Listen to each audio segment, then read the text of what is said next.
नमस्कार, स्वागत है आपका न्यूज 19 में। मैं पुलकित सक्सेना आप लोग के साथ। आइए एक नजर डालते हैं खास खबर की ओर। आपको बता दूं कि नगर निगम चुनाव में जोधपुर की तस्वीरें साफ होती हुई नजर आ गई। जोधपुर उत्तर में कांग्रेस ने स्पष्ट बहुमत भी हासिल कर लिया, वहीं दक्षिण में बीजेपी ने अपना परचम लहराया है। जोधपुर उत्तर के परिणामों में अगर हम बात करें तो 53 सीटों पर कांग्रेस ने बाजी मारी है। वहीं साथ ही जोधपुर दक्षिण नगर निगम में बीजेपी ने 43 सीटों पर अपना कब्जा कर अपना परचम लहराया। आइए एक नजर डालते हैं पूरी रिपोर्ट की ओर।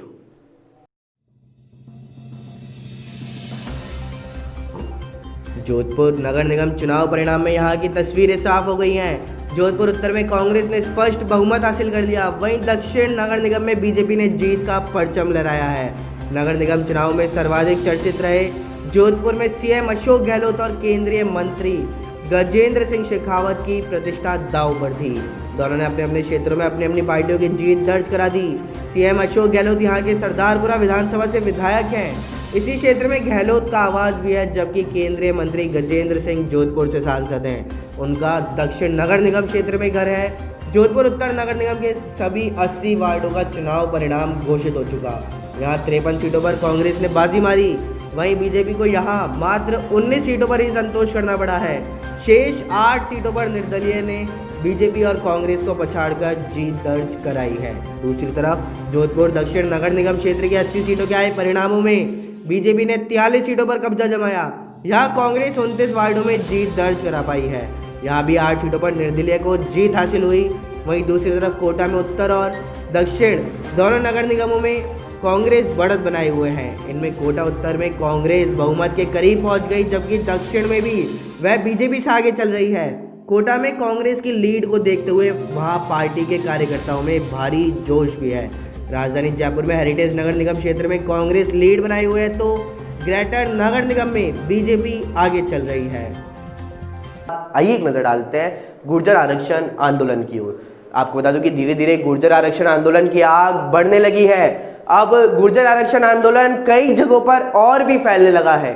आपको बता दूं कि हिंडौन, बयाना, भरतपुर रोड मार्ग को भी जाम गुर्जरों के द्वारा कर दिया गया। आइए एक नजर डालते हैं और क्या क्या गुर्जर आंदोलन में चल रहा है। गुर्जर आरक्षण आंदोलन की आग अब धीरे धीरे प्रदेश के अन्य इलाकों में भी फैलने लग गई है।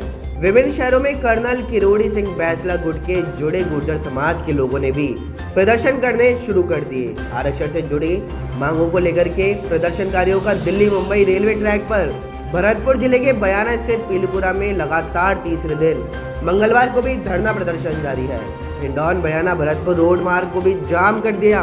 साथ ही साथ कारण यह रहा कि वहां यातायात पूरी तरह से बंद है। वहीं मुंबई दिल्ली रेल मार्ग पर प्रदर्शनकारियों द्वारा पीलपुरा में पटरियां उखाड़ने और उनके वहां डटे होने के कारण रेल यातायात भी पूरी तरह ठप है। गुर्जर प्रदर्शनकारी पटरी पर घास का बिस्तर बना करके वहां डटे हुए हैं। सोमवार को देर शाम को गुर्जर आरक्षण संघर्ष समिति के संयोजक कर्नल किरोड़ी सिंह बैसला वहां गए थे, लेकिन उनकी तबीयत नाजाज होने से कारण वह वहां से वापस हिंडौन स्थित अपने आवास पर लौट गए। बैसला के पुत्र विजय बैसला प्रदर्शनकारियों के साथ पटरी पर अभी भी डटे हुए हैं।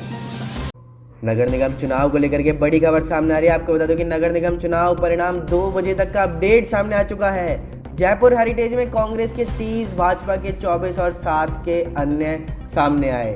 आपको बता दूं कि जयपुर ग्रेटर के अंदर भाजपा के 15, कांग्रेस के 13 और अन्य 5 सामने आए हैं। साथ ही साथ जोधपुर उत्तर में कांग्रेस के 46, बीजेपी के 16 और अन्य 7 सीटों पर जीत हासिल की है। साथ ही साथ आपको बता दूं कि जोधपुर दक्षिण में भाजपा ने 42, कांग्रेस ने 28 और अन्य ने 8 पर जीत हासिल की। साथ ही साथ कोटा उत्तर में कांग्रेस के 30 और भाजपा के 13 और अन्य ने 3 पर जीत हासिल की है। आपको बता दूं कि कोटा दक्षिण में भाजपा ने 22, कांग्रेस ने 18 और अन्य ने 6 पर जीत हासिल की है। यह अपडेट नगर निगम चुनाव परिणाम में 2 बजे तक की अपडेट है, जो हम आप तक पहुंचा रहे हैं। पहले से ही लॉकडाउन की मार झेल रहे पटाखा कारोबार को एक और बड़ा झटका लग सकता है। दिल्ली एनसीआर के साथ ही 3 और राज्यों में पटाखे बैन हो सकते हैं। एक याचिका पर सुनवाई के दौरान नेशनल ग्रीन ट्रिब्यूनल ने कहा कि 7 से 30 नवंबर तक पटाखों को जनता के स्वास्थ्य को ध्यान में रखते हुए बैन कर देना चाहिए या नहीं। इस संबंध में एनजीटी ने ministry of environment, forest and climate Delhi, Uttar Pradesh, Haryana, Rajasthan सरकार, Delhi police commissioner, central pollution control board, Delhi pollution control board को नोटिस जारी कर दिया।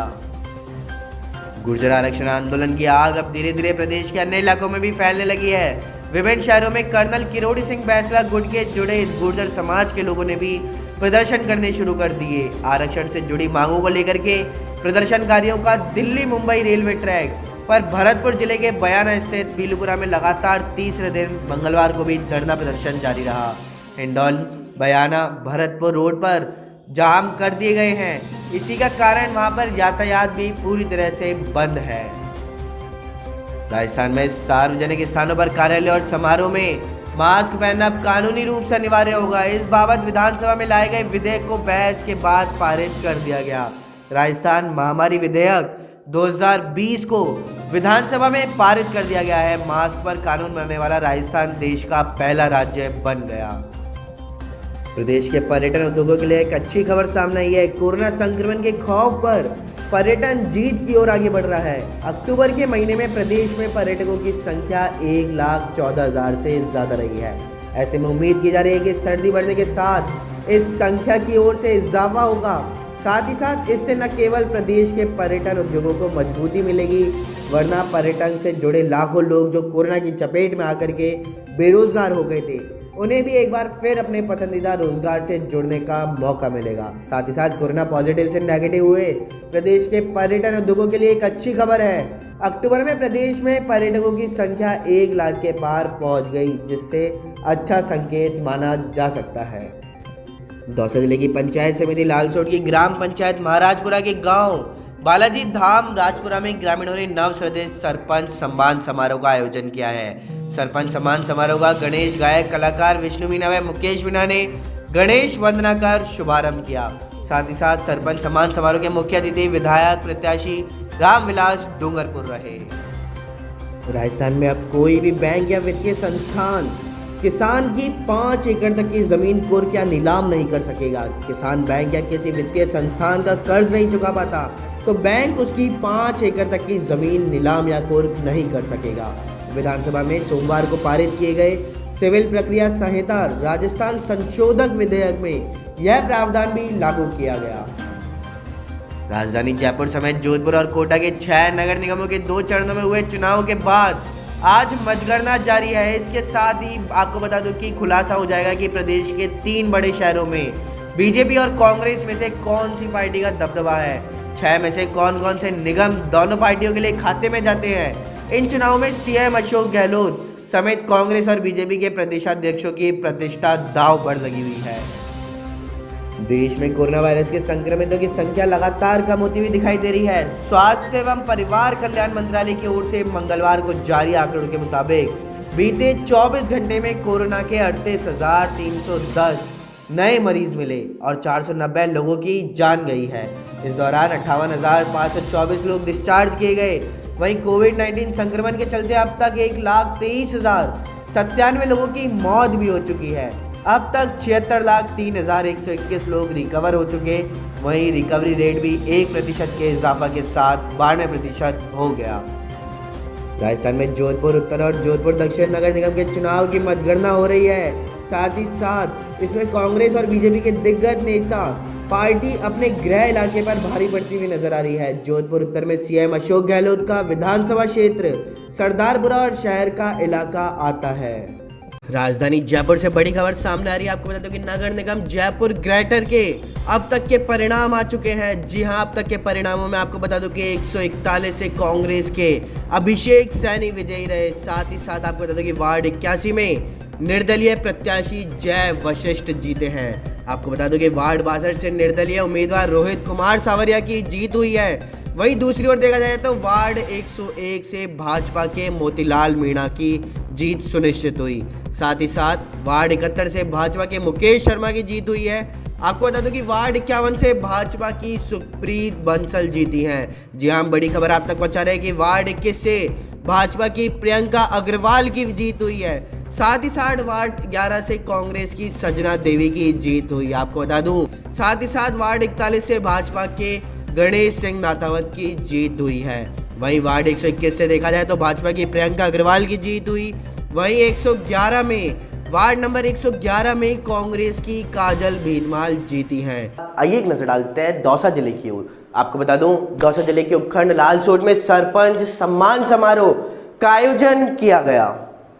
दौसा जिले की पंचायत समिति लालसोट की ग्राम पंचायत महाराजपुरा के गांव बालाजी धाम राजपुरा में ग्रामीणों ने नवसृजित सरपंच सम्मान समारोह का आयोजन किया। सरपंच सम्मान समारोह का श्री गणेश गायक कलाकार विष्णु मीना व मुकेश मीना ने गणेश वंदना कर शुभारंभ किया है। आपको बता दो कि सरपंच सम्मान समारोह के मुख्य अतिथि विधायक प्रत्याशी रामविलास डूंगरपुर रहे हैं। साथ ही साथ ग्रामीणों ने फूल माला और साफा बनवा करके उनका स्वागत सम्मान किया। स्वागत के दौरान लोक कलाकार विष्णु मीना ने सरपंचों की जीवनी पर प्रकाश डालते हुए समाज सेवा करने की नसीहत दी है। साथ ही साथ कार्यक्रम के दौरान ग्रामीणों ने नवसृजित ग्राम पंचायत महाराजपुरा की सरपंच लाली देवी को पुष्पमाला भेंट कर शॉल उड़ाई गई। वहीं स्वागत सम्मान के दौरान ग्राम पंचायत खंटवा सरपंच राम प्रकाश सैनी, ग्राम पंचायत डीगो सरपंच वीरेंद्र सिंह सहित कई लोग वहां पर मौजूद रहे। साथ ही साथ फूल माला और साफा बनवाकर स्वागत सम्मान भी किया गया। इस अवसर पर भारतीय जनता पार्टी के जिला उपाध्यक्ष हरकेश मटलाना और ग्रामीणों ने जोरदार स्वागत किया।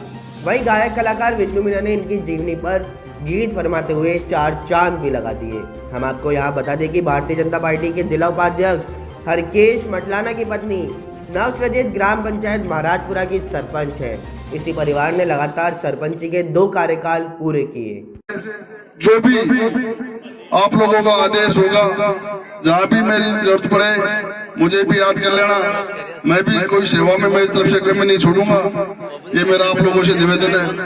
राजपुरा और महाराजपुरा ने गत विधानसभा में जो मुझे आशीर्वाद दिया, बहुत बढ़िया जोरदार आशीर्वाद दिया, उसके लिए मैं पूरे इस इलाके का जीवन भर ऐसा अनुबंध रहूंगा और आशा करूंगा कि ऐसा आशीर्वाद हमेशा बनाए रखे। मेरे को जिताया है और आप सब लोगों का मैं हमेशा सेवा करता रहूंगा। दूसरी बात, अभी हंसराज जी कह रहे थे भाई मडलाना निवासी, मडलाना राजपुरा मेरे लिए तो दोनों बराबर के गांव है। मैंने 4 चुनाव लड़े हैं। 4 चुनाव में 2 बार राजपुरा से लड़ा हूँ जिला परिषद का, अब सरपंच का, और 2 बार मडलाना से लड़ा हूँ। मेरी दोनों ही जन्मभूमि है, दोनों ही कर्मभूमि है। दौसा जिले की पंचायत समिति लालसोट की ग्राम पंचायत महाराजपुरा के गांव बालाजी धाम राजपुरा में ग्रामीणों ने नवसृजित सरपंच सम्मान समारोह का आयोजन किया। राजस्थान में सार्वजनिक स्थानों, कार्यालयों और समारोह में मास्क पहनना अब कानूनी रूप से अनिवार्य होगा। इस बाबत विधानसभा में लाए गए विधेयक को बहस के बाद पारित कर दिया गया। राजस्थान महामारी विधेयक 2020 को विधानसभा में पारित कर दिया गया है। मास्क पर कानून बनाने वाला राजस्थान देश का पहला राज्य बन गया। पहले से ही लॉकडाउन की मार झेल रहे पटाखा कारोबार को एक और बड़ा झटका लग सकता है। दिल्ली एनसीआर के साथ ही 3 और राज्यों में पटाखे बैन हो सकते हैं। एक याचिका पर सुनवाई करते हुए नेशनल ग्रीन ट्रिब्यूनल ने कहा कि 7 से 30 नवंबर तक पटाखों को जनता के स्वास्थ्य को ध्यान में रखते हुए बैन कर देना चाहिए या नहीं। नवरात्रों के दौरान अंडा ही नहीं, चिकन का बाजार भी सस्ता हो गया था। रामनवमी पूजन के बाद ही अंडा और चिकन का बाजार में तेजी हुई है। इसके पीछे की वजह यह है कि अंडे और चिकन की बिक्री में कम हो जाती है, लेकिन हैरान करने वाली बात यह है कि इस बार नवरात्रों में अंडा सस्ता ना होकर के महंगे दामों पर बिका। देश में कोरोना वायरस के संक्रमितों की संख्या लगातार कम होती हुई दिख रही है। स्वास्थ्य एवं परिवार कल्याण मंत्रालय की ओर से मंगलवार को जारी आंकड़ों के मुताबिक बीते 24 घंटों में कोरोना के 38,310 नए मरीज मिले हैं और 426 लोगों की जान भी गई। इस दौरान 58,524 लोग डिस्चार्ज भी किए गए।